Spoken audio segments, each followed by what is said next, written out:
y se refiere a un proyecto de investigación que venimos realizando en nuestro grupo. El grupo se llama Grupo de Telecomunicaciones Rurales. Y este proyecto, como ya lo verán, es una consecuencia de un proyecto de investigación anterior que tenía bastante más de componente de investigación que este. Este tiene un componente de investigación más acotado y bastante de componente de validación tecnológico-económico. Bien, primero unas palabras sobre nuestro grupo de investigación. Nosotros tenemos ya casi 20 años trabajando desde la universidad. Somos un grupo diverso. Dependiendo de la cantidad de proyectos que tenemos, nos expandimos, nos contraemos. El núcleo tiene ya bastante tiempo trabajando junto.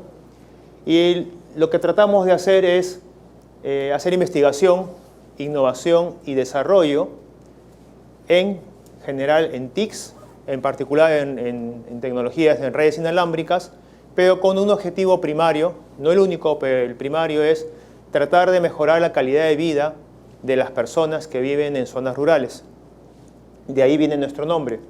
Hemos con el tiempo diversificado y ampliado las líneas de investigación, pero esta sigue siendo uno de los pilares de nuestra actividad como grupo de investigación. Pueden ver un poco las líneas que desarrollamos, investigación, desarrollo en TICs, el tema de responsabilidad social universitaria, muy presente siempre. Tratar de incorporar la parte académica al tema de investigación y tratar también de reflejar el tema académico en las zonas donde trabajamos, un poco del tema de alfabetización digital, capacitación en tecnología, porque cada proyecto que hacemos en las zonas rurales implica y necesita un determinado nivel de desarrollo de capacidades locales, al menos en el aspecto tecnológico. Y también tratamos de hacer red con otras instituciones de investigación y en general con otras instituciones que tengan fines similares a los nuestros. Como introducción les diré que hace ya 8 años, 9 años ya, nosotros instalamos una red inalámbrica basada en Wi-Fi de larga distancia en la cuenca del río Napo. Toda la cuenca del río Napo son más o menos 445 kilómetros hasta la localidad de Mazán y logramos interconectar todos los puestos de salud de la cuenca. En ese momento los interconectamos a través de enlaces Wi-Fi de banda ancha. Ahí tuvo que hacerse innovación y mucho trabajo para lograr que instalando torres elevadas de hasta 90 metros pudiésemos tener enlaces a distancias de hasta 50 kilómetros. Que no es trivial. Y con esta red troncal de base que empezamos manejando un ancho de banda de extremo a extremo de menos de 2 megas, con esta red hemos podido desarrollar un conjunto de proyectos piloto, por ejemplo en temas de telemedicina, y pruebas también referidas ya más al tema de prueba de equipos, de validación tecnológica, de los equipos de telecomunicaciones y sistemas de telecomunicaciones. Los servicios básicos de esta red que se implementaron para los puestos de salud y para los funcionarios públicos en salud fueron telefonía IP, gratuita en el entorno de la red, salida a la red telefónica pública, el acceso a internet obviamente, y luego sobre ello pilotos de telemedicina que se fueron sucediendo en el tiempo en función a los financiamientos que hemos podido obtener. Este es un esquema ya más técnico de la red. Como les comento, torres arrostradas muy altas por el tema de la distancia y el nivel de los árboles, enlace de distribución a los establecimientos de salud, los enlaces troncales en la primera línea, en la parte más alta de las torres, y todo con soporte de energía autónoma, sistemas fotovoltaicos. Evidentemente en la selva, en estas zonas y en muchas zonas de la sierra, no hay sistemas de energía tradicionales, no está la red nacional eléctrica presente y por tanto es necesario tener un suministro de energía confiable, estable permanente. Bien, otro antecedente, como les mencioné al inicio, es el proyecto Tucán 3G. Este proyecto, que tuvo un componente de investigación muy alto, como repito, buscaba dos metas, dos objetivos. El primero, desde el punto de vista técnico, estamos hablando del año 2013, encontrar y validar una solución tecnológica que permita proveer servicios móviles 3G en localidades no conectadas a las redes de los operadores. Hasta la fecha que trabajamos el proyecto y lo implementamos, 2016 en la parte final, no habían en Perú estaciones 3G que puedan proveer servicios independientes de las conexiones a las redes públicas de los operadores móviles. Es decir, una localidad en medio de la selva, si no estaba coberturada por la red tradicional de los operadores móviles, no podía tener servicios 3G. Podía tener servicios 2G a través de enlaces satelitales, pero no los servicios 3G, que son obviamente mucho mejores. Entonces, en este proyecto logramos, usando redes inalámbricas Wi-Fi, combinación con WiMAX, a través del salto satelital, que es un problema grande por el retardo, logramos probar que sí se podía disponer de servicios 3G plenos en entornos aislados y mediante una solución no convencional para los operadores. Hasta ese momento ningún operador en Perú transmitía o ofrecía servicios 3G a través de redes alternativas usadas como backhaul. La otra meta que también se cumplió fue validar si ese modelo de servicios tecnológicos eran o no eran negocio para el operador. O sea, si podían ser sostenibles. Y se determinó, después de un conjunto de estudios, se determinó que bajo ciertos requisitos y determinadas circunstancias sí podía hacerlo. La principal era el uso de plataformas de infraestructura compartida. O sea, si se compartían las torres y los gastos en infraestructura básica, podía ser viable un modelo de negocios para la provisión de estos servicios en pueblos muy pequeñitos, 600 habitantes, 500 habitantes o algo así. Participamos, este es un proyecto FP7, no es fácil obtener un FP7 financiado por la Unión Europea, séptimo convenio marco. Y trabajamos con varias instituciones de diferentes países. Perdonen el idioma, por esto la presentación exigía, por el IEEE, exigía idioma inglés para la exposición. Entonces, estas son algunas muestras de la implementación que tuvimos que hacer. Por favor, la parte de la torre que no se ve aquí, no se aprecia muy bien, eso estaba instalado, como dije, la plataforma demostrativa fue en la cuenca del río Napo, en la red que ya teníamos, y todo el equipamiento fue instalado, sí, para el proyecto, incluyendo la estación VSAT satelital. Pueden ver, hay cajas de equipos, sistemas fotovoltaicos, antenas. Hicimos dos pruebas, una en la cuenca del río Napo y la otra en el distrito de Balsapuerto, que está en la provincia de Alto Amazonas, en Loreto. Con esa base y con esa experiencia, el Banco de Desarrollo de América Latina, comúnmente conocido como CAF, antes era Corporación Andina de Fomento, nos contactó para tratar de validar que esta solución, que estos hallazgos sobre el modelo de negocios realmente pudiesen ser escalables a mayor cantidad de poblaciones. Y justo en esos momentos coincidió con la aprobación de la ley OIMR y la validación, la homologación del primer OIMR en Perú, que se llama Mayutel.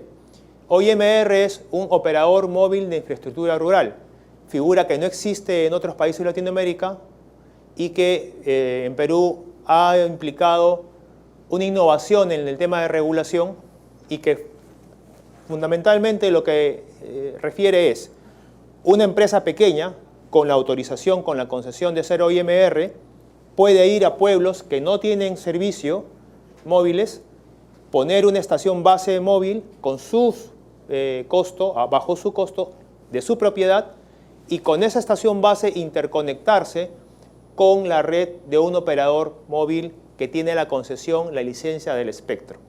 Entonces, en la práctica, con la infraestructura de un operador, digamos, microoperador rural o regional, el operador nacional que tiene la numeración y tiene las licencias puede ampliar su cobertura territorial de servicios 3G o de servicios móviles en general. Y esa es una figura muy interesante. Quisimos incorporarla y lo que estamos haciendo ahora es justamente vamos a implementar femtoceldas, vamos a instalar small cells, ya no son celdas tan chiquitas, son celdas medianitas, small cells en más comunidades de la cuenca del río Napo, y con el OIMR vamos a validar si eso realmente técnicamente es sostenible, porque estamos implementando plataforma del OIMR, plataforma del operador que es Telefónica y redes inalámbricas, ya es más complejo, y también vamos a validar que como modelo de negocio les puede convenir tanto al operador nacional como al microoperador. Entonces, la base de todo esto es una red inalámbrica, como les mencioné, inicialmente concebida para servicios de telemedicina, que fue lo que probamos en la cuenca del río Napo. Son torres, ustedes ven ya ahora la imagen, son torres muy altas, y la idea de este paper era justamente probar el diseño de esta red orientada específicamente a la provisión de servicios 3G en 8 localidades, inicialmente en 8 localidades de la cuenca del río Napo.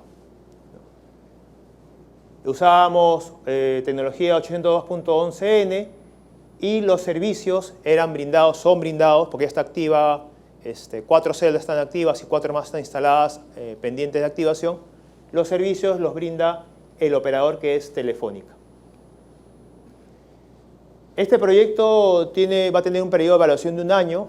La idea es que al cabo del año, que está ya más cercano, el OIMR logre tener evidencia de qué tipo de ingresos se generan y logre tener evidencia de si técnicamente es fiable la solución.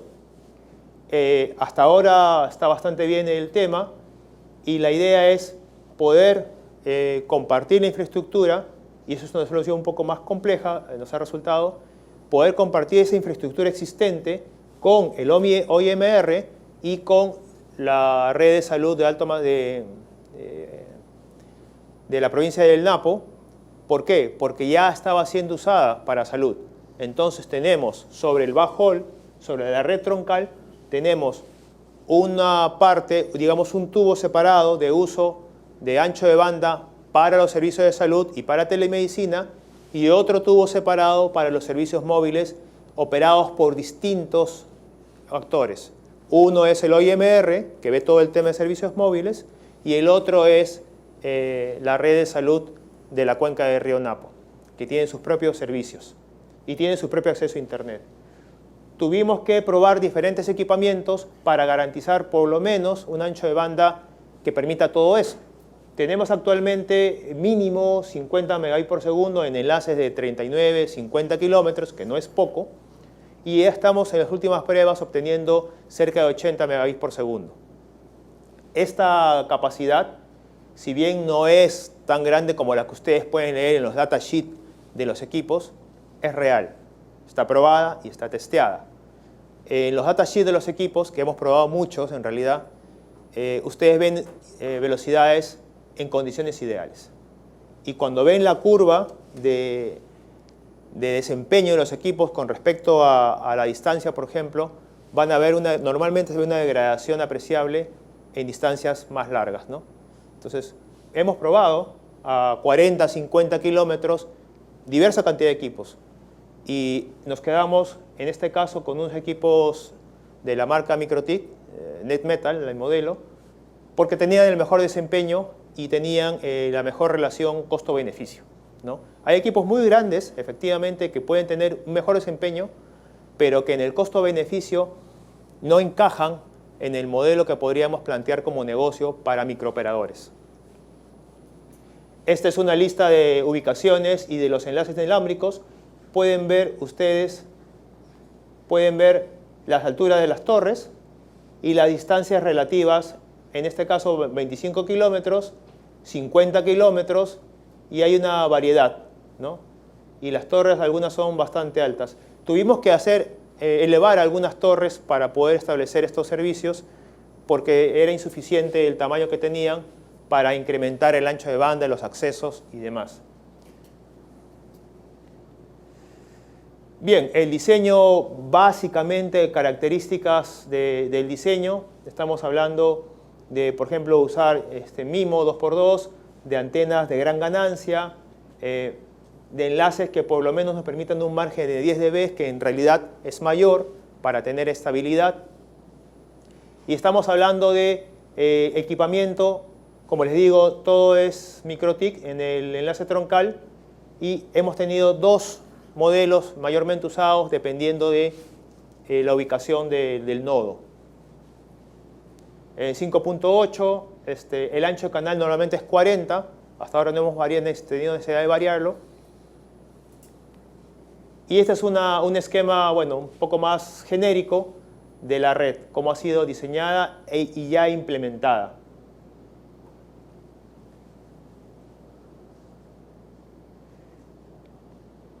Un acercamiento, digamos, de los nodos, ya con el detalle del equipamiento. Tenemos desde los equipos de la red de backhaul, comunicación con un enrutador. Aquí estamos usando los equipos de backhaul en modo bridge transparente, o sea, en modo conmutado. Todos son un dominio de difusión. La inteligencia para el tema del enrutamiento lo da este equipo adicional.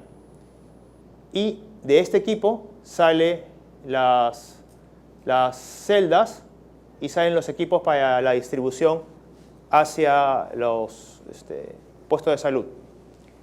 En la lógica, este mismo backhaul se comparte, como les digo, para la parte de telemedicina y para la parte de servicios móviles. En la parte del cliente ya tenemos para telemedicina esto implementado. Cambiado en algunos casos estos equipos para mejorar el desempeño, y en un acceso, en uno de los extremos, digamos, de la red de prueba, tenemos un acceso satelital.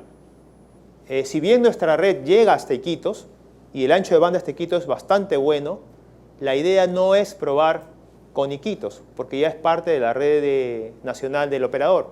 La idea es probar como si estuviese aislada esta zona para poder replicarse en cualquier otro lugar. Por ejemplo, otro río de la Selva, en el Datén de Marañón tenemos Pastaza, Morona, hay Tigres, Corrientes, hay infinidad de ríos en los que hay zonas aisladas y localidades aisladas. Esa prueba y esa implementación tendría que hacerse necesariamente con un salto satelital si es que no hay forma de conectarlo a una ciudad que tiene ya el servicio.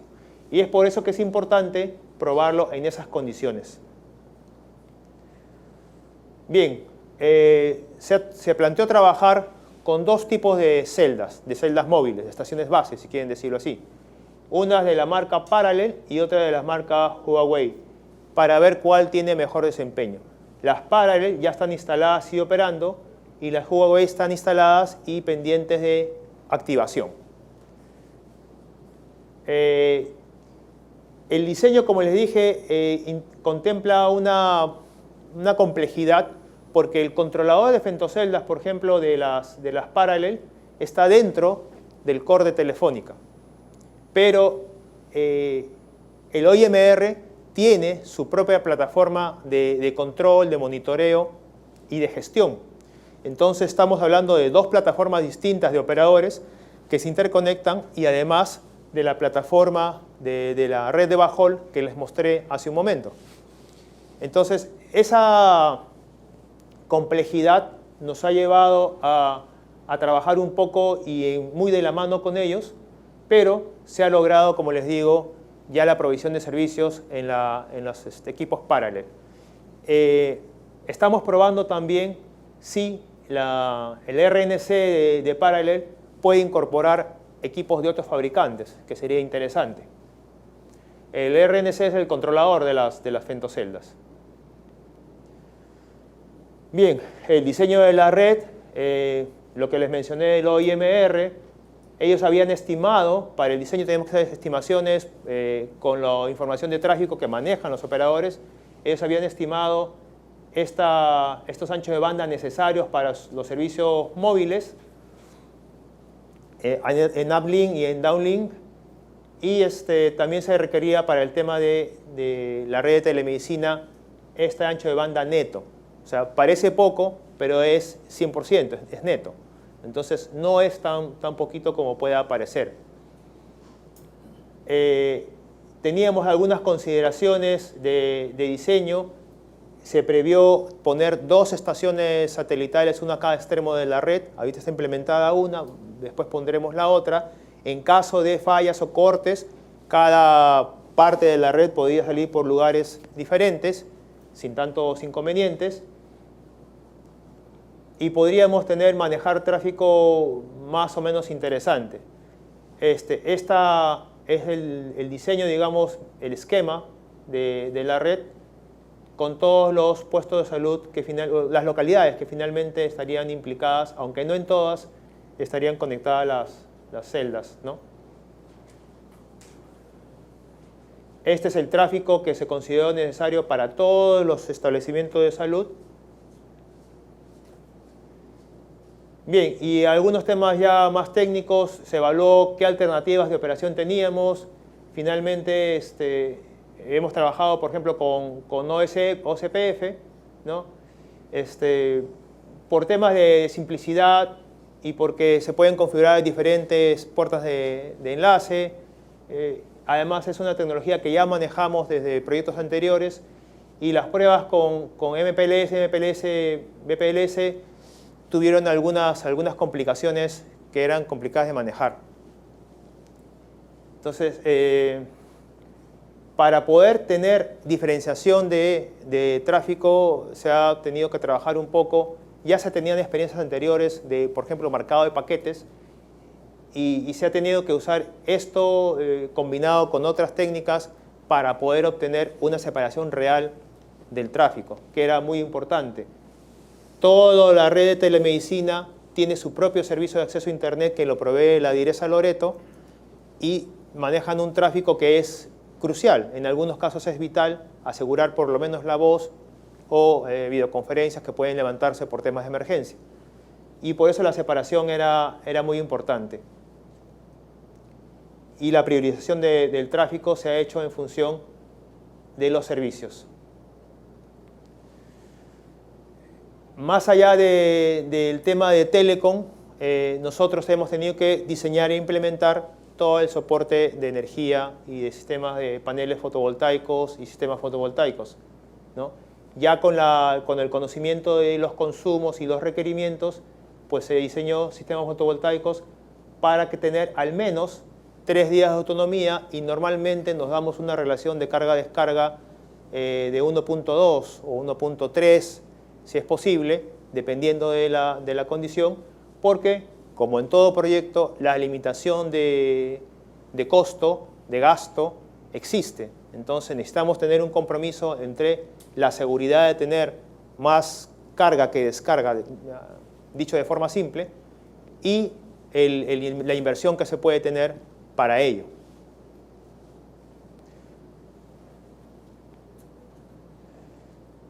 Como resultados, aunque ya lo mencioné a lo largo de la exposición, tenemos una red, actualmente 4 femtoceldas, 4 small cells, trabajando desde hace 3-4 meses ya, y 4 más ahorita por activarse, están cerrando los detalles. Ya la parte de las plataformas de Core, de Telefónica y de Mayutel, ¿no? Y tenemos en esta especie de laboratorio vivo, que no es solamente técnico, sino también económico, tenemos la esperanza de poder validar el posible beneficio y, por tanto, la sostenibilidad, el posible beneficio para el microoperador y para el operador nacional, que felizmente ellos ya tienen un convenio establecido, porque es necesario tenerlo, un convenio establecido, ya están trabajando en otras zonas, y esta es una zona más que nos implica la validación que les comento. Ancho de banda reales medidos, ¿no? Y al momento de hacer este paper que fue aceptado en el IEEE, habían pues 6 enlaces, ahora hay más. Ya no se llega hasta Santa Clotilde, sino se llega a 3, 4 localidades más arriba, ya está completa la primera parte de la red. Y conclusiones preliminares todavía, porque el proyecto no ha concluido en realidad. En principio, se ha podido salvar el escollo de la interconexión de plataformas heterogéneas, que les he mencionado, con tecnología como Wi-Fi o VSAT, con plataformas propias de los operadores, y la interacción entre ellos mismos, teniendo en cuenta que la data viene de este tipo de red alternativa. Los siguientes pasos va a ser no solamente validar que los servicios son estables y tienen alta confiabilidad, hacer mediciones de todo lo que podamos, de retardo, de jitter, de todo lo que podamos para tener información que nos permita una evaluación muy técnica, muy exhaustiva, y luego tener como esperamos resultado final un valor positivo en cuanto al aspecto comercial. Si bien la parte técnica que los ingenieros manejamos es importante, no se olviden que es una herramienta, y una herramienta para fines, pueden ser fines, como en el caso de la red de telemedicina, fines sociales, humanitarios, o puede ser para fines comerciales, que finalmente las empresas, así como las personas, en nuestro caso de la red de telemedicina, ven su salud y la mejora de su salud, las empresas ven sus ingresos y la mejora de sus ingresos. Y esa es una parte muy importante para este proyecto, la validación del rol del OIMR como actor en este tipo de emprendimientos y la validación de que es posible brindar los servicios en manera escalable, amplia, con beneficio para el OIMR y para el operador nacional que esté interesado. Bien, esa es la exposición. Si tienen consultas, encantado. Muchas gracias.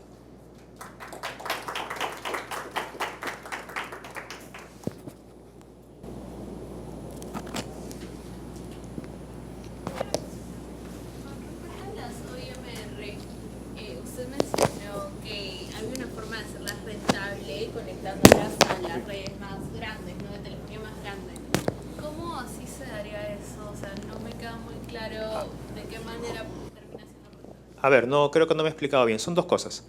La primera, el OIMR tiene el mandato de cubrir y llegar a zonas donde no hay presencia o servicios implementados por operadores móviles, ¿sí?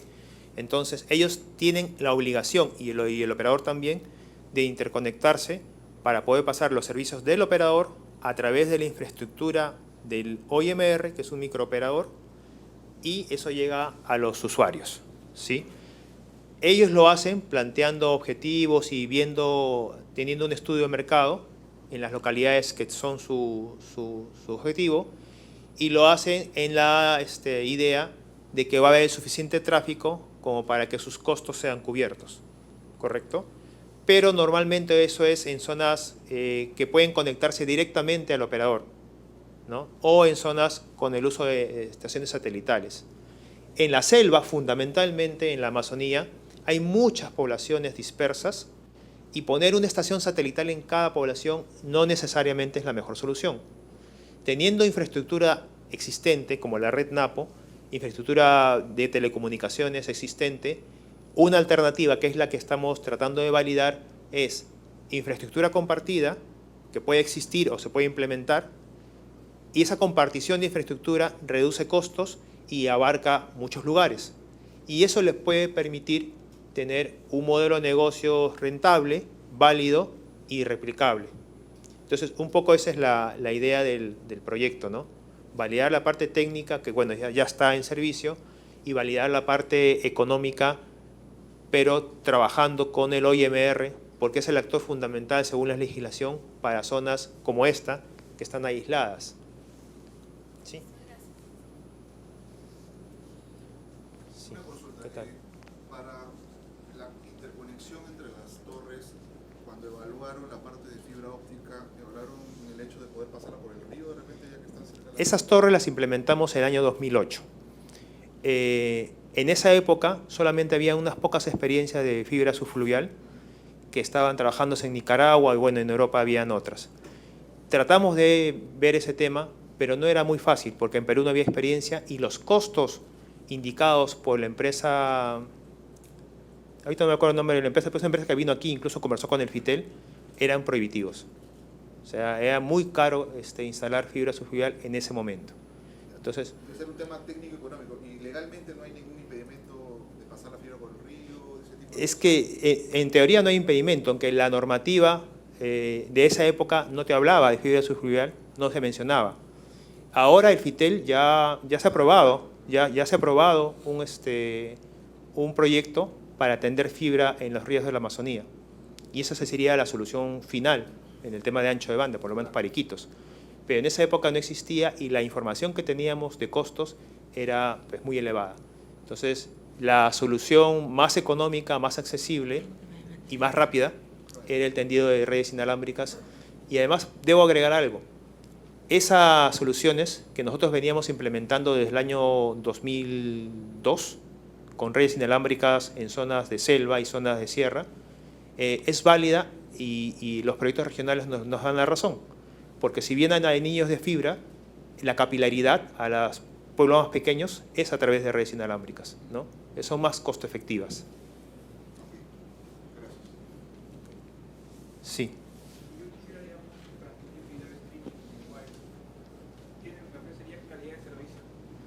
Sí, si estás hablando de la parte a través de la red móvil, se maneja calidad de servicio, ¿no? Pero esa es parte ya del manejo del operador mismo y con las condiciones que tiene el mismo operador. Porque nosotros casi empaquetamos el tráfico de móvil y lo mandamos por un tubo con un ancho de banda predefinido, ¿no? Entonces, el operador implementa su propia calidad de servicio, ¿no? Que es un poco, el tubo es como una fibra oscura, ¿no? Simplemente pasa. En la parte de telemedicina sí tenemos implementación de calidad de servicio y la hemos probado con el anterior proyecto, en el proyecto Tucán 3G. Y en esa época lo que probamos fue MPLS para calidad de servicio, para lo básico, ¿no? Una consulta sobre el acuerdo con el OIMR y el operador. En las redes de energía se suele hacer de que en las zonas donde no hay energía, algún operador, alguna empresa que quiera instalar la energía, lo hace bajo las normas de la compañía eléctrica más cercana para que luego la compañía eléctrica le compre la infraestructura. Una vez que ya crea una masa importante, que la compañía eléctrica la comience a ver con buenos ojos, le compre la estructura y la use y la incorpore a su red. En este caso, esa estructura que ustedes están diagramando no está homologada con, en este caso, Telefónica, no usa los mismos equipos que Telefónica. No, a ver, en la parte de suministro de energía, nosotros tenemos un modelo usado sistemas fotovoltaicos, pero que es, digamos, de dominio público. Y la gente, los compañeros de Telefónica, también en sus estaciones VSAT, usan sistemas fotovoltaicos en muchos lugares con un mismo tipo. En el caso de las enlaces me refiero, o sea, la tecnología MikroTik. Ah, en este caso, ok. Normalmente Telefónica no usa, Telefónica no usaba. Y justamente este proyecto les dice que con Tucán 3G ya pues, le dijimos que sí se podía. Y las condiciones y todo fueron probadas por ellos y aceptadas por ellos, ¿no? Al final del proyecto, hubo informes y todo lo demás, se sustentó ante la Comisión Europea este proyecto y sus resultados, y todos los socios, incluyendo Telefónica, estuvimos de acuerdo en la validación técnica. Entonces pasamos no solamente el tema de energía, el tema de coberturas, todo pasó por una revisión y adecuación a lo que el operador tenía como estándar, ¿no? Que en esa época... Claro, porque lo que puede ocurrir es que cuando comienza a hacerse ya una masa crítica de gente que comienza a usar la red y ya Telefónica lo comienza a ver interesante, ellos van a querer hacer la red ahí también, ¿no? Entonces le van a pedir, debe haber algún acuerdo para proteger al OIMR. Claro, el acuerdo ya existe, como digo, claro, ya el acuerdo entre el OIMR y Telefónica existe con unas condiciones comerciales que están definidas, y eso fue felizmente antes de que nosotros comenzáramos el proyecto de forma efectiva. Eso realmente ha ayudado. Ahora, ¿el OIMR tiene también un centro de atención al cliente? No. Ten en cuenta que los servicios móviles los brinda el operador nacional. El OIMR es transparente para el usuario. El usuario no tiene por qué saber que hay un OIMR allí. Lo que hace el OIMR es negociar con el operador sobre el ingreso por tráfico, qué parte, qué utilidad, qué beneficio, qué regalía Eso lo negocian ellos. Y cuando hay ¿Sí? un problema en la red del OIMR, llaman a Telefónica. Y Los usuarios van a llamar a Telefónica y eso va a regresar a la competencia que sea necesaria. Esos temas son complejos. quiere decir que hay un grupo de ingenieros allá o técnicos en la zona para arreglar los problemas. En esta prueba no es permanente, ¿no? En esta red no es permanente, pero de hecho Mayutel sí tiene zonificadas las zonas donde presta servicios y tiene obviamente un sistema de atención por mantenimiento preventivo, correctivo. En este caso nosotros, cuando está a cargo de nosotros ahorita, viajamos. Cuando es necesario viajamos y de hecho lo ha pasado, ¿no? Ojo que el objetivo del proyecto no es la implementación de un sistema de mantenimiento, sino la validación tecnológica y económica, ¿no? Sí, entiendo. Lo que pasa es que los usuarios comienzan a usar la red y se acostumbran ya a la red. Sí, sí, sí. Cuando se cae reclaman. Y de hecho somos conscientes que hay parámetros, indicadores de disponibilidad, de confiabilidad que los operadores manejan y ellos también lo están testeando. Bien, muchas gracias por su atención.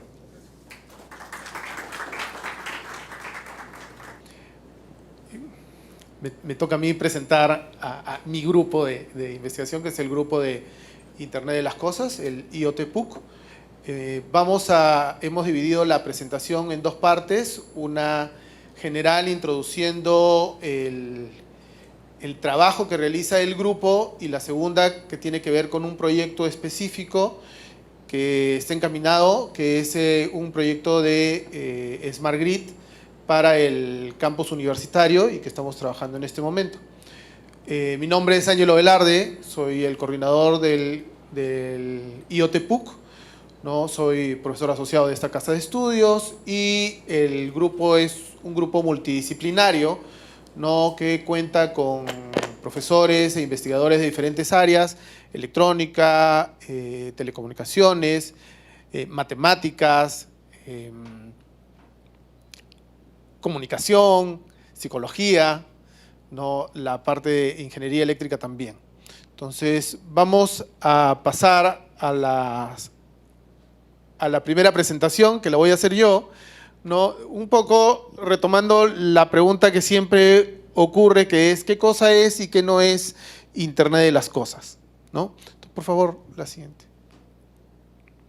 Entonces, siempre que se habla del Internet de las Cosas, se habla de cosas inteligentes, cosas conectadas a Internet, cosas conectadas a la nube, cosas que me dan información, son cosas que ya uso pero mejor, ¿no? Son cosas que he visto probablemente, ¿no? Y finalmente la conclusión es que, bueno, son cosas, ¿no? En todo, que está en todos lados, envían información de todo tipo, ¿no? Y que podemos aprovecharlas de una u otra forma, ¿no? Podemos tener una silla del Internet de las Cosas en la cual yo ponga un sensor de presión para poder determinar si la persona está sentada correctamente en una conferencia o en una reunión o en el aula, ¿no? Determinando si el alumno se está aburriendo porque se está empezando a inclinar hacia un lado, ¿no? Etcétera, etcétera. Y de esa forma yo puedo ir diciéndole al profesor, mire profesor, el 60% de sus alumnos a partir de los 30 minutos empieza a aburrir, a moverse de un lado a otro, ya no parece que no le interesa la clase. Pero puedo usar una cámara para hacer lo mismo, ¿no? Puedo colocar una cámara al frente, ¿no? En China se coloca una cámara frente en el salón de clase y se monitorea la actividad de los estudiantes, ¿no? Como ahí no hay problemas de privacidad, entonces no hay ninguna queja en ese aspecto y se monitorea la actividad de enseñanza-aprendizaje, ¿no? Entonces, tengo un video, ¿no? Es un video muy interesante, a todo el mundo le gustan las vacas, así que este es un video que puede explicar bastante bien todos los detalles del Internet de las Cosas. Por favor. By 2050, the world will have 9 billion people. Feeding 9 billion people will need a 60% increase in food production. Milk is a key source of protein and De repente acá puede haber un debate entre si la leche es necesaria o no es necesaria, pero para efectos del video no es la parte más importante, ¿no? Animal health is their number one area of concern. We have the solution. We have developed sensors and a machine learning platform that helps farmers understand cow health by tracking animal movements. By tracking movement, ¿no? Entonces, aquí se coloca un collar en el ganado, ¿no? Para poder monitorear el movimiento y su actividad, ¿no? La intención es poder brindar información, ¿no? Que sea relevante para el ganadero en términos de salud del animal, etcétera, etcétera. Como la mayoría sabe, una vaca feliz también da muy buena carne, ¿no? Entonces, este es un principio natural, ¿no? Que tiene mucha relación, por ejemplo, con la carne Kobe, ¿no? En la cual las vacas viven felices y por lo tanto dan una alta calidad en su producción. Pero también tiene que ver con la calidad de la producción lechera, ¿no? Entonces, por favor. we give farmers insights on how to improve animal health and therefore productivity.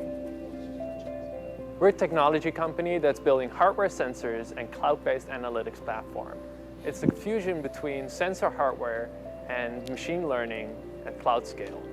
Our product design is based on principles of Ahora bien, no solo se trata de monitorear al animal, sino qué cosa hago yo con la información. Parte del Internet de las Cosas no es solo censar, parte del Internet de las Cosas es llevar la información a un lugar donde esta información pueda ser analizada y pueda entregar cosas útiles tanto a los ganaderos como a las personas involucradas en el proceso. Entonces, aquí se tienen sistemas de machine learning, de inteligencia artificial, que lo que hace es determinar comportamientos, ¿no? O encontrar patrones en el ganado que pueda enviarse o cuya información puede enviarse no solamente al ganadero, sino también al veterinario que está encargado de la producción, de manera tal que se le pueda asistir en este proceso. simplicity. We provide farmers with insights, not just numbers. The system tells you what to do. Our insights can also be accessed by farm advisors and veterinarians. Farmers get specific, actionable information that helps them improve the health of their herd. Connecterra zou een goed hulpmiddel zijn in mijn bedrijfsvoering, omdat je vandaag de dag met steeds grotere... No, ya esta parte son testimonios que mencionan las bondades del sistema. Entonces, regresemos a la presentación, ¿no? El producto se llama Connecterra, lo pueden encontrar en internet, no hay ningún problema, ¿no? Esta cantidad de dispositivos ha ido creciendo conforme está avanzando el tiempo. Hablaban de que en el 2050 íbamos a hacer algo de 9 billones de habitantes, hablando en los billones de los Estados Unidos, que son 9.000 millones, ¿no? Pero los dispositivos están tendiendo a ser, ¿no? 21.5 billones, ¿no? Entonces ya nos sobrepasaron, ¿no? Para ese momento nos van a sobrepasar, ya nos están sobrepasando los dispositivos conectados a internet, sin importar casi el sistema o la plataforma en la que están conectados, ya sea celular, conexiones cableadas, conexiones de baja potencia, redes locales, etcétera, etcétera. Entonces, este tipo de dispositivos cada día está creciendo cada vez más. Entonces, no podemos ser ajenos a este crecimiento, sino que tenemos que trabajar apoyados en él. Si los llevamos a las aplicaciones que podemos encontrar, bueno, estamos hablando de ciudades inteligentes, algo que se ha mencionado mucho en esta campaña de las municipalidades, hablamos de industrias conectadas, hablamos de edificios conectados. Nosotros tenemos 2 edificios, estamos en un edificio que está certificado que cuenta con certificación LEED, que tiene que ver con buenas prácticas en el ahorro de energía, etcétera, etcétera, ¿no? Entonces, hablamos de autos inteligentes, Smart Energy, relacionada con el Smart Grid, etcétera, etcétera. Un montón de aplicaciones intermedias que todavía están buscando su espacio, que tienen que ver con muchos espacios de emprendimiento o muchos emprendimientos que están empezando a ganar lugar dentro del escenario de los negocios. Temas que tienen que ver con la cadena del negocio o distribución de productos, por ejemplo, el caso de los vehículos de transporte que tienen sistemas de geolocalización, etcétera, etcétera. sistemas de Smart Agriculture, ¿no? Agricultura inteligente, como los que hemos visto, o ganadería inteligente, y los sistemas o las empresas de retail que también están empezando a utilizar para seguimiento de productos este tipo de cosas, ¿no? Se habla pues hoy en día de estos sobres de DHL, ¿no? En los cuales cuando llega a su destino y uno saca la cinta, envía por última vez un mensaje reportando que el producto ya llegó a su destino, ¿no? De manera tal que ya DHL se entera de que usted ya recibió el producto, bueno, o alguien recibió el producto, ¿no? Porque ha sido abierto el sobre. Entonces, ese tipo de información es la que se puede tener. Ahora bien, como había mencionado, el Internet de las cosas tiene varios componentes, ¿no? Los sensores, ¿no? Hay sensores para casi todo, ¿no? Como vamos a ver en un momento, el sistema en el que se recogen los datos y se involucran con un sistema de análisis, es decir, la red de comunicaciones o la plataforma de comunicaciones. Acá solo he colocado una muestra de las múltiples alternativas que tenemos, ¿no? Y la plataforma de análisis que me va a devolver la información procesada para que pueda ser aprovechada por el usuario o el negocio, ¿no? Acá tenemos un hermoso dispositivo, ¿no? Sin importar la marca, bueno, no sale en la diapositiva porque justo ha salido por fuera, pero es un dispositivo tan sencillo como un reloj que hoy en día tiene acelerómetro, barómetro, altímetro, velocímetro, giroscopio, sensor de frecuencia cardíaca, sensor de luz, ¿no? Tiene GPS incorporado, tiene una certificación IP68, eso quiere decir que resiste al polvo, inversión, además es compatible con iOS. Pero bueno, independientemente de todo, ¿no? Se pueden censar muchísimas cosas a partir de un dispositivo como este. De repente hoy en día lo vemos como un juguete, digamos, ¿no? Hasta cierto punto, ¿no? Pues muchas personas lo utilizan para cuando salen a correr, ¿no? Notificar cuál es la ruta que siguieron hasta que llegaron a su destino y poder compartir a través del Facebook cuál es la ruta por donde corrieron, ¿no? Entonces, a decir, hoy día corrí 5 kilómetros, mañana corro 10, etcétera, etcétera, y por un tema social empiezan a compartir la información. Pero se pueden aprovechar o se puede aprovechar mucho esta información para otros propósitos. Entonces, ¿qué elementos hay que considerar en estos dispositivos? Que probablemente consuman energía, ¿no? Puede ser en grandes cantidades o en pocas cantidades dependiendo de la cantidad de información que yo manejo o dependiendo de la distancia a la que me encuentro del destino. Entonces hay una necesidad de que estos dispositivos no estén transmitiendo permanentemente, sino de vez en cuando pasen a un estado de descanso o duerman, digamos. Hay diferentes espacios o diferentes tipos de comunicaciones. Comunicaciones para grandes distancias, comunicaciones para redes locales o pocas distancias. Y en el Perú algo que es fundamental, comunicaciones para lugares difíciles, ¿no? Porque en el Perú hay mucho de esto, ¿no? En términos de datos, hay espacios donde se transmite una enorme cantidad de información. Si yo deseo transmitir video, los requerimientos son totalmente diferentes. Así, por ejemplo, yo quiero transmitir algo como lo que vamos a ver después, que es de un medidor de energía, yo solo necesito transmitir cuánto es la potencia consumida, ¿no? Entonces, o la energía que se está consumiendo. Entonces, si yo necesito solo transmitir un parámetro cada minuto o un parámetro cada hora durante el día, entonces voy a tener un requerimiento totalmente diferente a la posibilidad de transmitir video permanentemente. Entonces, obviamente, si hay más distancia, tengo que considerar más consumo de energía. Si hay más cantidad de datos, hablando de video, es más consumo de energía. Si hay menos datos, ¿no? De repente puede haber el costo, ¿no? Que eso es fundamental. Al final, más consumo de energía es más costo, ¿no? Entonces se habla de dispositivos, ¿no? O redes en las cuales yo transmito una muy poca cantidad de información, pero el suministro de energía me puede durar 2 o 3 años. Entonces esto es beneficioso para el proceso, ¿no? Entonces,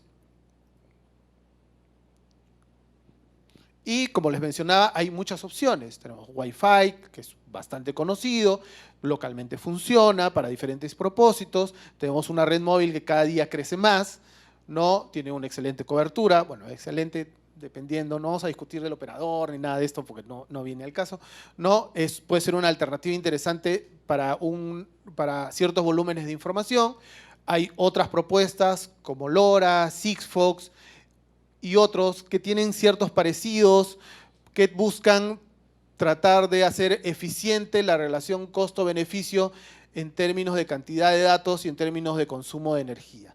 Nosotros hemos firmado hace poco un convenio con el operador Sigfox con la finalidad de poder aprovechar su red para hacer diferentes tipos de dispositivos, ¿no? Y aprovecharla dentro de la universidad, como les voy a contar en un instante. Entonces, nos permiten hacer 140 o transmitir 140 datos, o 140 veces datos de 12 bytes. Son datos muy pequeños y se transmiten muy pocas veces, pero el consumo de energía es muy bajo gracias a eso y nos podría permitir tener una batería que dure muchísimo tiempo, ¿no? Otras alternativas que siguen estando presentes son las comunicaciones por línea eléctrica, Bluetooth, Zigbee, una alternativa muy interesante que todavía se sigue explorando y que hay que seguir analizando, que son las comunicaciones aprovechando la luz, ¿no? Que podría ser una alternativa de cobertura atractiva a un término no muy lejano, ¿no? Pero que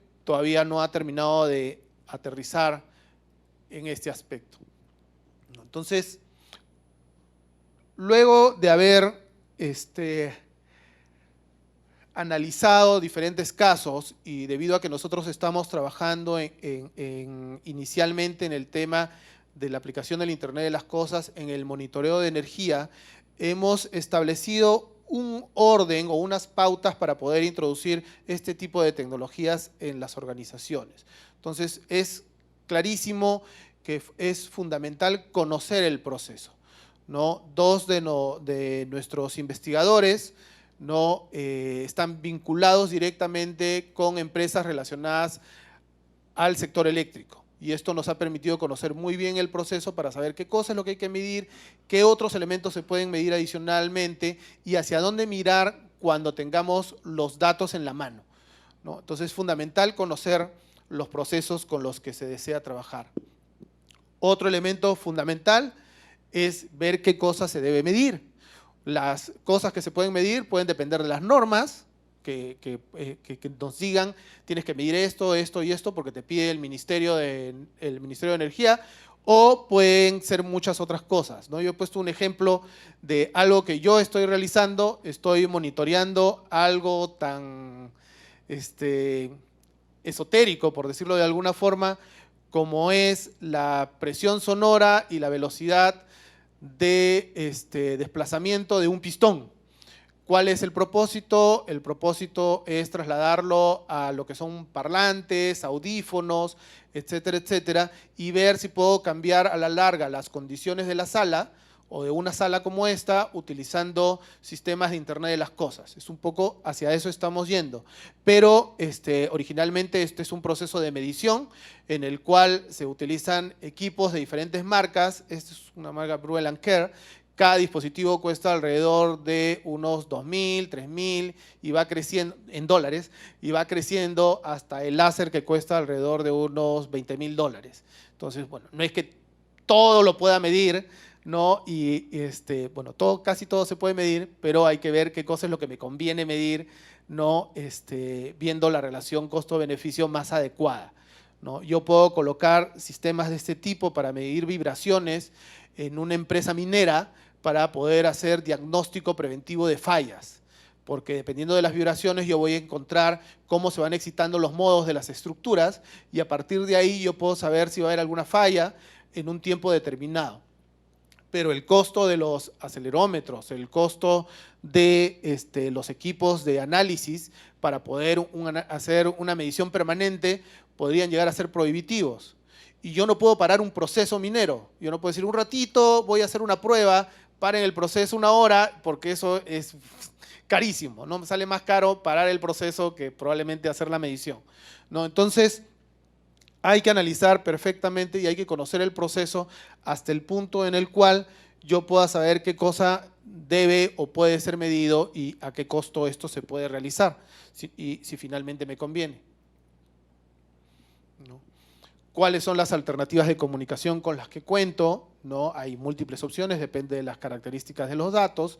Dentro de la universidad tenemos una red inalámbrica bastante decente, que funciona bastante bien, pero tenemos esta alternativa de red Sigfox que estamos empezando con la cual estamos empezando a trabajar, que nos brinda una alternativa muy interesante. ¿Dónde se van a analizar los datos? ¿O cómo se van a analizar los datos? Donde fundamentalmente se va a requerir apoyo. Nosotros sabemos que tenemos que monitorear consumo de energía, etcétera, etcétera. Desde el punto de vista del ingeniero eléctrico o electrónico podemos determinar ciertos patrones en base a nuestra experiencia. Pero si quiero encontrar cosas que no son visibles directamente, sí necesito un poco más de ayuda, ¿no? Entonces, nosotros vamos a empezar a trabajar con el grupo de inteligencia artificial, ¿no?, de la especialidad de informática, con la finalidad de entregarles la información para que con la ayuda de ellos empecemos a determinar patrones. Probablemente en un momento podamos decir, cada vez que ocurre este tipo de incidencias, a la larga ocurre un corte en el suministro en tal punto, ¿no? Entonces, y de esa manera podemos nuevamente ir hacia el lado del mantenimiento preventivo y ahorrarle costos a la institución o costos dentro del proceso. Hay muchas alternativas y de muchos costos, ¿no? Y bueno, lo fundamental, al final, es un usuario el que va a leer qué cosa es lo que ocurre. Muchas veces el usuario que lo lee es el usuario que toma decisiones y no necesariamente es un especialista técnico. Es muy importante saber quién es el que va a leer la información, quién va a tomar las decisiones, qué tipo de información hay que entregarle, ¿no? Y desde ese punto de vista, la usabilidad o las características de la presentación de la información son muy importantes. A los ingenieros nos encanta poner gráficos lineales en el tiempo y se ve cómo van cambiando las cosas, pero probablemente eso no sea útil o práctico para la persona que va a analizar la información finalmente, ¿no? Entonces, ¿qué es fundamental en este tipo de aplicaciones de tecnología? Es establecer un piloto, ir de pequeño a grande, y esto debido fundamentalmente a que las soluciones dentro del campo del Internet de las cosas hoy en día aparecen, desaparecen y cambian constantemente, ¿no? Entonces nosotros en el grupo se ha desarrollado un medidor de energía, ¿no?, pero que ha trabajado con una alternativa de comunicaciones.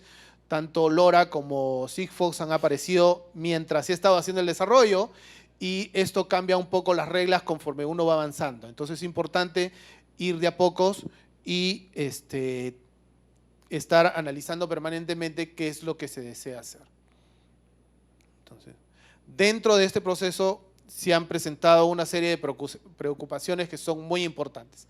Primero, algo que existe dentro del campo del Internet de las cosas es que no hay una estandarización definitiva, como se pueden haber dado cuenta. Yo he mencionado muchas alternativas de comunicaciones, muchas alternativas en muchas cosas, ¿no? Y a nivel local, ¿no?, todavía no hay temas relacionados con estándares que estén plenamente definidos, ¿no? En Brasil ya se ha lanzado una plataforma de Internet de las cosas en pro de un Brasil inteligente, ¿no? Chile no tiene una propuesta definida, Colombia está haciendo algunos estudios basados en consultorías, ¿no? Y el Perú, bueno, tiene un plan maestro sobre nuevas tendencias y de desarrollo de la infraestructura TIC, ¿no? Que está orientado hacia las ciudades inteligentes. No tenemos aún un plan nacional, por decirlo así, que esté relacionado con el Internet de las cosas. Tampoco hay un reglamento nacional de telecomunicaciones específicamente, así como hay un reglamento nacional de edificaciones. Entonces hay un trabajo ahí muy importante que hacer, pero también hay que pensar en que las soluciones que vamos a construir o van a ser multioperador o se va a buscar un elemento intermedio que permita trabajar con diferentes alternativas. Entonces, ¿Cuáles fueron finalmente las otras preocupaciones que encontramos? Bueno, algo que a mí en lo personal me preocupa bastante es el tema de la interoperabilidad. Como había mencionado, hay muchas alternativas de solución, algunas colisionan unas con otras en términos de aplicación, ¿no? Hay muchos modelos de negocio para el Internet de las cosas y son muy variados, entonces todavía hay que establecer modelos claros de negocio para los diferentes tipos de aplicaciones. El tema de privacidad y seguridad es muy importante. Nosotros hemos tenido una reunión con el Comité de Ética de los proyectos de investigación de la universidad y el tema del Internet de las cosas es un tema que genera preocupación. Mucha información se extrae y la información se va a utilizar en algo y hay temas que pueden estar relacionados o colisionar con temas de privacidad o con seguridad, ¿no? Pero no solo es la seguridad de la información en términos de privacidad, seguridad de la información en términos de la vulnerabilidad a los ataques. Muchos dispositivos de Internet de las cosas, las cámaras, por ejemplo, que están en los hogares, son muy susceptibles de ataques, ¿no? Si tratamos de recordar, o los que tienen cámara en su casa, ¿cuándo fue la última vez que cambiaron la contraseña de la cámara que está conectada a la red, que me permite a mí ver desde el celular qué cosa ocurre en mi hogar? Pues probablemente haya sido nunca.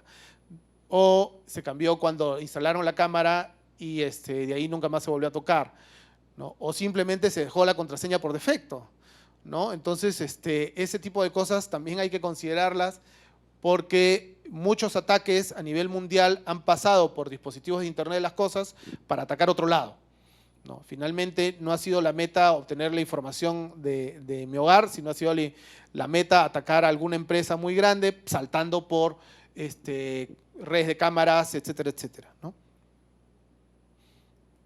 Todo eso que han visto en series de Netflix, de estas que dan miedo sobre él, ¿no? Black Mirror, ¿no? Tiene mucho que ver con este tipo de preocupaciones.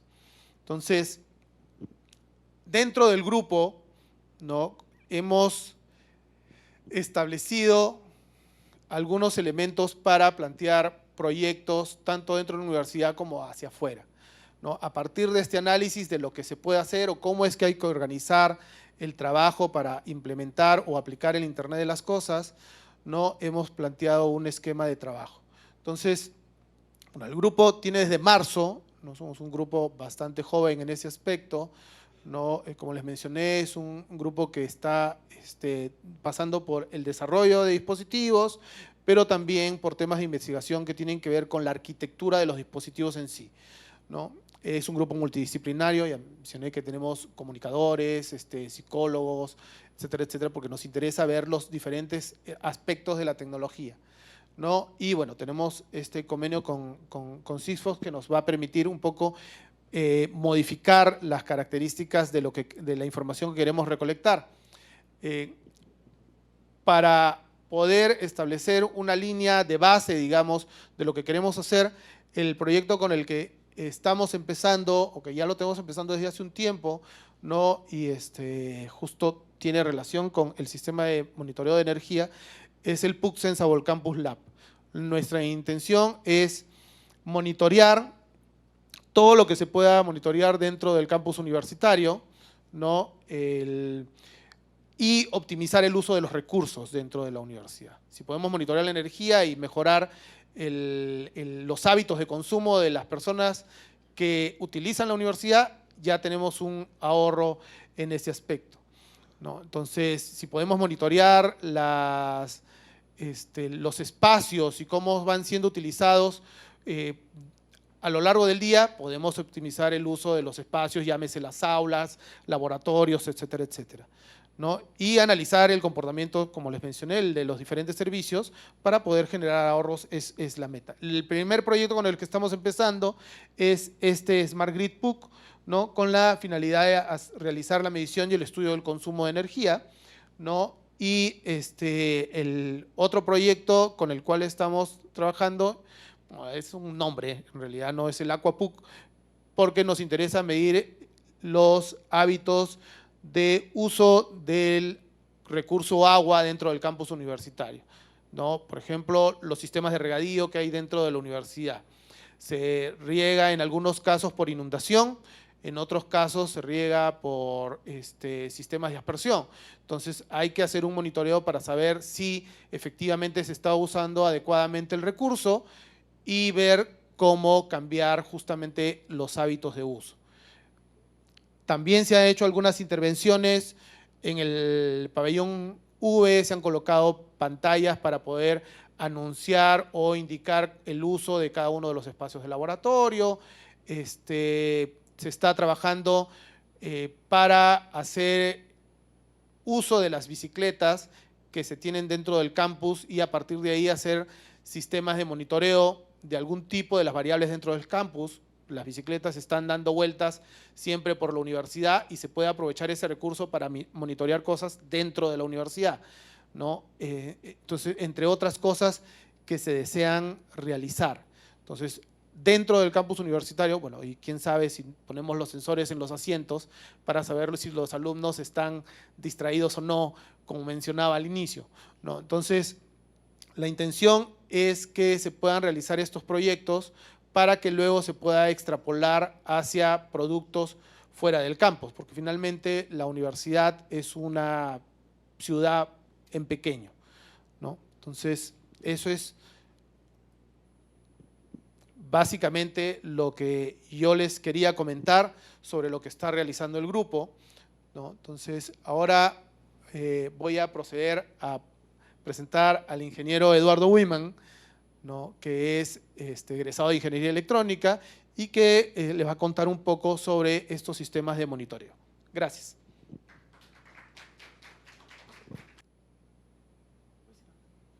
Ok, buenas tardes ante todos.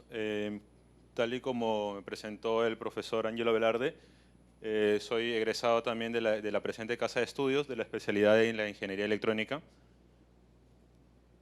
A mí me tocaría exponer lo que es un poco ya la parte técnica de uno de los proyectos que se está desarrollando dentro del grupo de investigación, el cual tiene mucho que ver con el área de Smart Grid, el cual ya se mencionó que es uno de los campos en donde se puede aplicar lo que es IoT.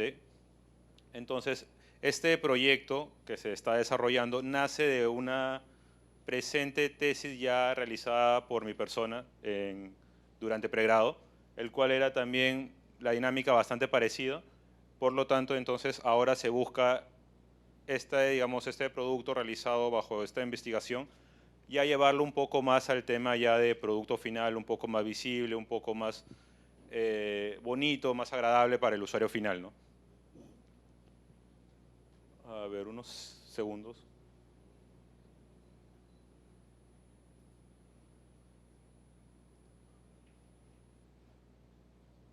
Ok, bueno, empezando un poco, tiene que ver de dónde nace la idea. Bueno, realmente muchos de nosotros, para empezar, este medidor de energía no es un medidor de energía como el que estamos acostumbrados a ver en nuestros hogares, que es un medidor cuadrado, grande, afuera de nuestros hogares, sino este ya es un medidor más adaptable y orientado a lo que es ya el sector residencial, al sector doméstico, que tiene mucho que ver ya con el objetivo de poder medir nosotros la medición de energía dentro de nuestros hogares.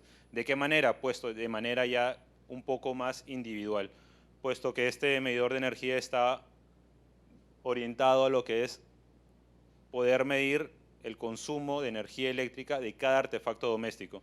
Por ejemplo, nosotros tenemos en nuestros hogares muchos artefactos domésticos, como por ejemplo una televisión, decodificadores, una batidora, licuadora.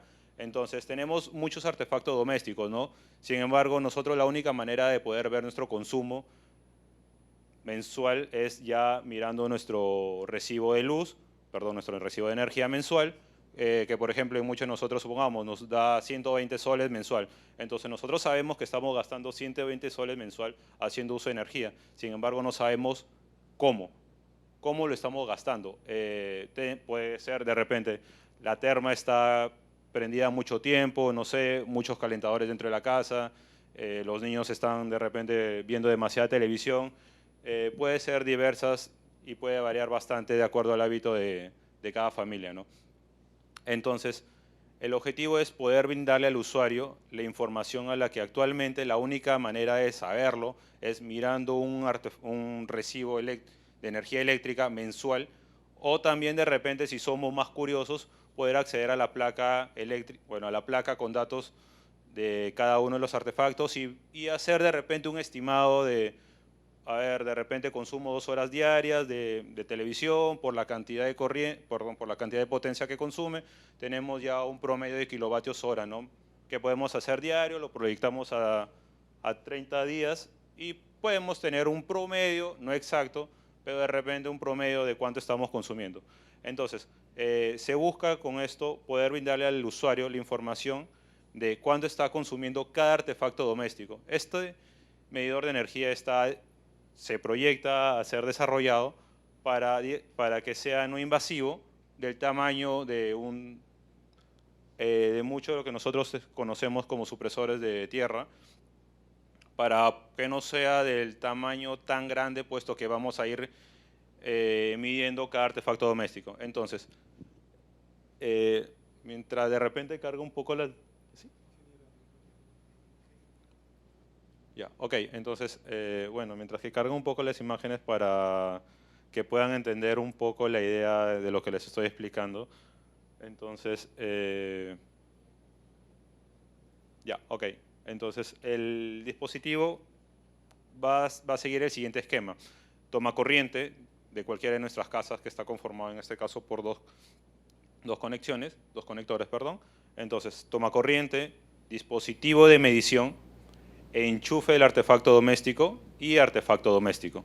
Entonces, de esta manera buscamos, digamos, si queremos medir 20 artefactos domésticos dentro de nuestro hogar, serían 20 medidores conectados de manera serial en nuestras casas. Ahora, este dispositivo de medición, al estar en nuestras casas, si bien lo que va a hacer un medidor de energía solamente es medir la información, extraer la información del consumo de energía, necesitamos poder visualizarla. Entonces, para poder visualizar este consumo de energía que está haciendo cada artefacto doméstico, ok, bueno, siguiente. Ok, a ver, siguiendo un poco. Ok, entonces, el dispositivo de medición, este es el esquema común que nosotros manejamos. En este caso, nuestro tomacorriente enchufado y paso seguido nuestro artefacto doméstico, ¿no? Cualquier fuese. Ahora, entonces tenemos ahora nuestro tomacorriente, nuestro dispositivo de medición de energía y nuestro artefacto doméstico. Ahora, ¿en qué consiste nuestro medidor de energía? Bueno, el medidor de energía consiste en los siguientes procesos. En este caso, la etapa de medición de energía, que es la parte clave y fundamental por el cual el dispositivo va a extraer la información. Paso seguido, bueno, la parte de acondicionamiento de la señal, lo cual es separar un poco la parte de potencia de la parte de control. Tenemos lo que es ya la parte ya de lo que es nuestro microcontrolador, y acá hay algo muy importante que resaltar que tiene que ver mucho con la parte de necesitamos un procesador que nos permita poder sacar la información y mandarla, en este caso, a nuestros servidores, hacia donde va a ir toda la información de nuestro consumo. ¿Cómo? ¿Cómo va a llegar la información a nuestros servidores? Bueno, va a llegar a través del uso del Internet de nuestras casas, a través de dispositivos de conexión a través de Wi-Fi. Entonces, cabe resaltar de que estos dispositivos de medición, al estar conectados a nuestra red eléctrica, automáticamente cada dispositivo va a tener que ser logueado a nuestra red de Wi-Fi dentro de nuestras casas. Entonces, esta va a ser la manera en cómo los datos, toda la información del consumo va a poder subir a nuestros servidores, y cualquier lugar donde estemos podremos acceder a estos, ¿no? Adicionalmente, el dispositivo de medición va a tener las siguientes características: una parte que va a ser memoria y una parte que va a ser reloj. ¿Por qué? Por lo siguiente, porque realmente todos sabemos que el Wi-Fi de nuestras casas muchas veces se cae, a veces se nos va el internet, por lo tanto imaginemos que estamos en el caso que se nos cayó la red dentro de nuestras casas. Entonces, el dispositivo va a seguir midiendo, pero si es que, por ejemplo, no tuviésemos una parte de lo que es memoria para poder almacenar la información, toda la información medida se perdería totalmente. Supongamos, nos quedamos 15 minutos sin internet dentro de nuestras casas. Son 15 minutos de información que ha podido extraer el medidor y 15 minutos de información con kilovatios hora que han podido ser sumados a la información final de lo que nosotros queremos ver. Por lo tanto, necesitamos una memoria en donde realmente toda esta información se almacene. Un claro ejemplo de esto es, por ejemplo, cuando nosotros utilizamos WhatsApp. Muchos de nosotros nos quedamos, por ejemplo, sin internet, pero nosotros al escribir ponemos enviar y este mensaje que se ha quedado sin enviar queda automáticamente guardado dentro de la memoria. Entonces, y paso seguido, al poder obtener acceso a internet, automáticamente este mensaje, sin necesidad de volver a escribirlo o a enviarlo, automáticamente es mandado. De la misma manera, siguiendo este mismo ejemplo, se ha realizado el diseño de este medidor de energía para en ningún momento poder perder información, la cual puede ser muy importante para nuestro resultado final. Y bueno, y la etapa y la parte de lo que es un reloj para poder saber en qué momento estamos realizando la medición, ya sea, por ejemplo, el 27 de septiembre de 2018 a las 00 horas, ¿no?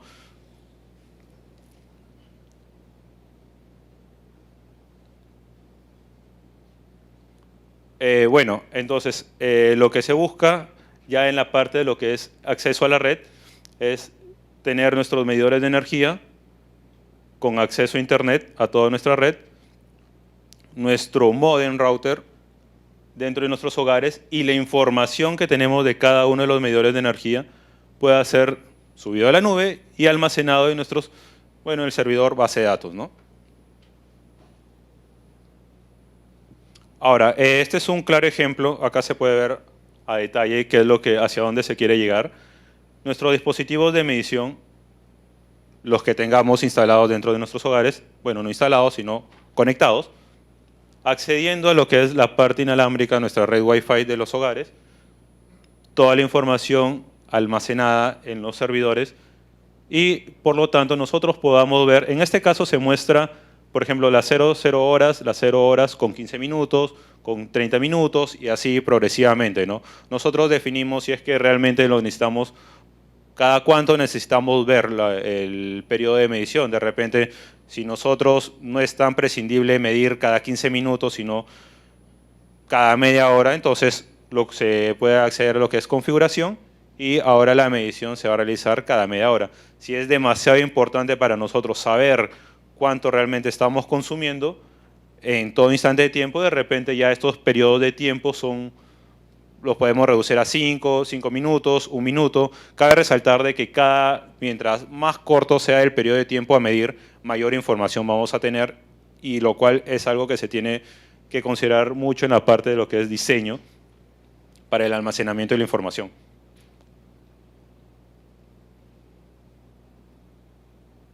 Bueno, un ejemplo de cómo podría ser la instalación de estos medidores de energía es un ejemplo de hogar, ¿no?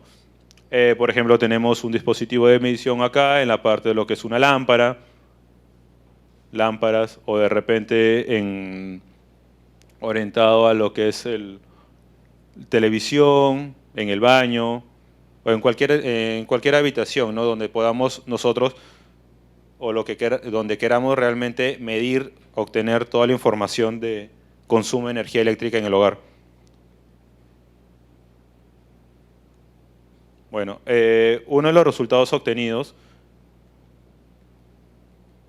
dentro de los resultados a obtener son, por ejemplo, este es un ejemplo de la información obtenida en la medición, lo que es en la parte de etapa de pruebas, que tiene mucho que ver con, por ejemplo, el día tal, a las tal horas, por ejemplo, a las 15 horas con 17 minutos, el usuario ha consumido 0.22 kilovatios hora, equivalente a 0.08 nuevos soles. Entonces, y va a ser mostrado en este caso en el entorno web en donde podamos acceder, donde va a estar en el servidor, podamos acceder y podamos ver, por ejemplo, la cantidad de consumo de energía eléctrica que se ha hecho en cada intervalo de tiempo, de acuerdo al intervalo de tiempo que nosotros deseemos mostrar. O también lo podemos ver como texto, o también una parte muy dinámica, muy atractiva es viendo en este caso de manera gráfica, ¿no? Tal y como lo podemos ver en nuestros recibos de energía mensualmente, que por ejemplo nos mencionan el mes tanto, se consumió tanto, el siguiente mes y así, y lo cual se nos hace bastante atractivo para poder ver no solamente en números y costos, sino también visualmente qué tanto, digamos, va mejorando nuestro consumo de energía, ¿no? Y de esta manera poder obtener un ahorro. Bueno, cabe resaltar que esto es un dispositivo de medición, no es un dispositivo de ahorro de energía. Quienes van a decidir si ahorramos energía o no es cada uno de los usuarios, ¿no?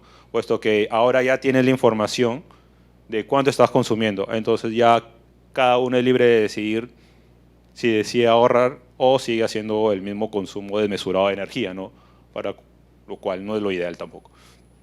Este es un primer prototipo del dispositivo de medición obtenido. Este es un segundo prototipo sobre el cual se está trabajando actualmente, que es ya tamaño mucho más reducido, ya orientado a lo que es un producto final. Este, digamos, es un dispositivo de medición que se está desarrollando dentro del grupo de investigación, orientado a lo que es la parte de medición de energía, visto solamente para el sector residencial doméstico. Ahora tenemos lo que es un producto ya desarrollado en el grupo de investigación IoTPUC, el cual ya lo podemos ver al frente de nosotros, que es un dispositivo de medición, el cual está conectado a lo que es una carga. En este caso la carga es este artefacto doméstico, un hervidor de agua. Entonces vamos a poder ver en la página web del dispositivo, en donde está el dispositivo de medición. Ok, acá podemos ver realmente nuestro resultado final. No solamente va a quedar en un dispositivo de medición de energía, sino también bajo un entorno web muy amigable, en donde realmente podemos ver en todo momento, en este caso, la alimentación sobre la cual está nuestro hervidor, bueno, nuestro calentador de agua. Ahorita no está consumiendo corriente porque realmente está apagado. Ahorita lo voy a pasar a enchufar. Y si nos damos cuenta, la hora de medición está en intervalos de cada 1 minuto. Ok, tal y como pueden ver en este lado, se ha modificado la hora de medición. En este caso, los intervalos de tiempo es cada 1 minuto. A las 2:42, la energía acumulada es de 26.3 kilovatios.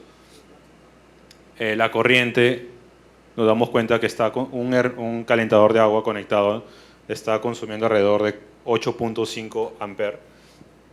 Independientemente de esto, podemos ver gráficamente el consumo sobre los intervalos de tiempo, en este caso también lo que es el tipo de potencia eléctrica, el consumo, y en este caso nuestras líneas de un poco ya visto de la manera un poco ya más gráfica, lo que es ya voltaje y la corriente sobre la cual se está consumiendo, ¿no? En este caso, como el hervidor, si no me equivoco, ya se apagó, entonces en algún momento vamos a poder visualizar que la corriente ya no es la misma, obviamente ya disminuye probablemente hasta 0 de acuerdo al instante de medición. Bueno, acá en la gráfica se puede ver que, bueno, todavía no se ve totalmente, pero se puede ver que va disminuyendo poco a poco. Y esto es lo que se busca realmente desarrollar. Bueno, ya está desarrollado en este caso este producto, pero ya un poco más visto en el proyecto anterior, ya desde el lado un poco más del sector residencial doméstico, ¿no?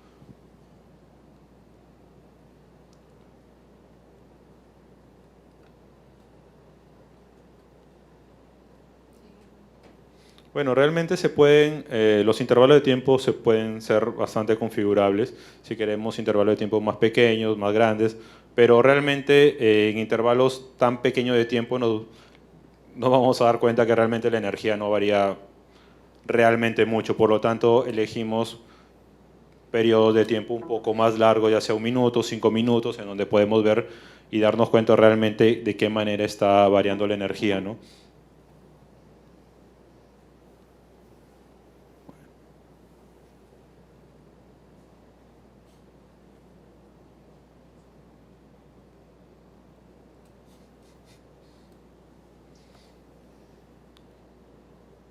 Bueno, eventualmente va a tener que caer, sino que por periodo de tiempo va a demorar un poquito, aunque el hervidor ya está apagado. Si alguno tiene alguna pregunta para el ingeniero Eduardo. Sí, dime.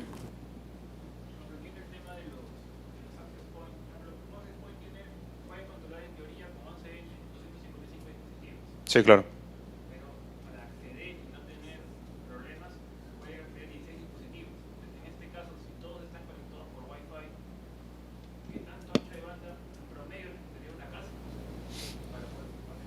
Es que realmente dentro de lo que es, eso ya tiene que ver un poquito ya, introduciéndonos ya bastante a la parte de investigación, pero resolviendo un poco tu duda es la cantidad de información que obtenidos, extraídos de cada medidor de energía realmente es muy pequeña.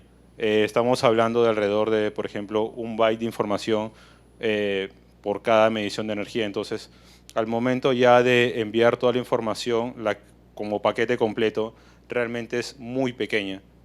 Por lo tanto, no vamos a depender de demasiado ancho de banda para poder, en este caso, sacar toda la información, ¿no?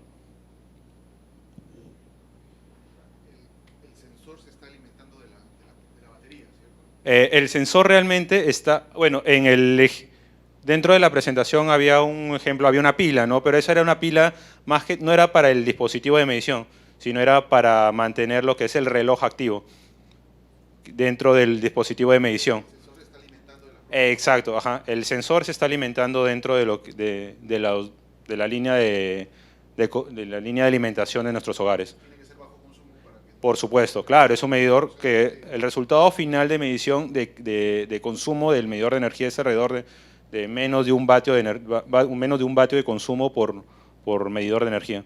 Por lo tanto, ya es bastante imperceptible, ¿no? O sea, por eso que se mencionó que era un equipo de medición no invasivo. Sí. Si tú lo quieres comercializar, el costo del producto, ¿cuánto es? ¿O no lo quieres comercializar el producto? ¿Cuál de los productos? El del sensor, lo que usted está planteando, lo que está midiendo, la energía. De lo que hemos podido, de lo que hemos podido conversar con empresas que tienen que ver con el sector, un medidor de pulsos sin nada de inteligencia está alrededor del $10 o menos. Entonces, para poder comercializar esto tendríamos que tener un producto que esté no cercano, pero que valga la pena cambiar los medidores de pulsos por este tipo de medidor que es un poquito más inteligente. Un medidor inteligente en el mercado pasa los $100. Entonces, en muchos de los casos. Entonces, las empresas no están asumiendo directamente el cambio, ¿no? Está por debajo de la mitad del precio de los $100 aproximadamente. Haciendo el prototipo. No, si pasamos a producción en masa, los costos deberían disminuir mucho más, ¿no? Disculpe, el joven dijo que se tenía que, bueno, ese sensor funciona por cada aparato eléctrico, ¿no es así? Eso quiere decir, si supongamos, si se mejora y se produce en masa, supongamos lleguemos a $5, por la cantidad de artefactos que haya en una casa promedio, serán 7 o 10, ya supongamos, sería en total $50 el paquete completo. El que está ahorita, el que estamos mostrando, se va a colocar en tableros eléctricos. Tenemos una versión para cargas trifásicas y monofásicas. Pues la idea es colocarlo en los tableros para empezar a hacer el análisis del consumo de energía, ¿no? O sea, ya tenemos el permiso para colocarlo en uno de los pabellones de la universidad y empezar a extraer información hasta el fin de año, ¿no? Digamos, como para poder obtener un primer avance con lo de los patrones de consumo. Agradecemos la participación del grupo de Internet de las Cosas y pasamos con el siguiente grupo.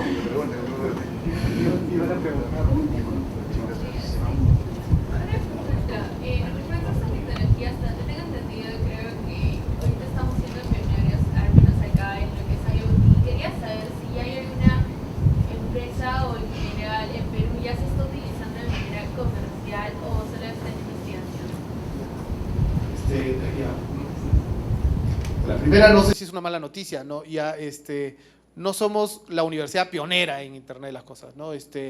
La San Marcos ya está trabajando fuertemente en el tema, tiene ya están haciendo experimentos con Sigfox, que nosotros también estamos haciendo.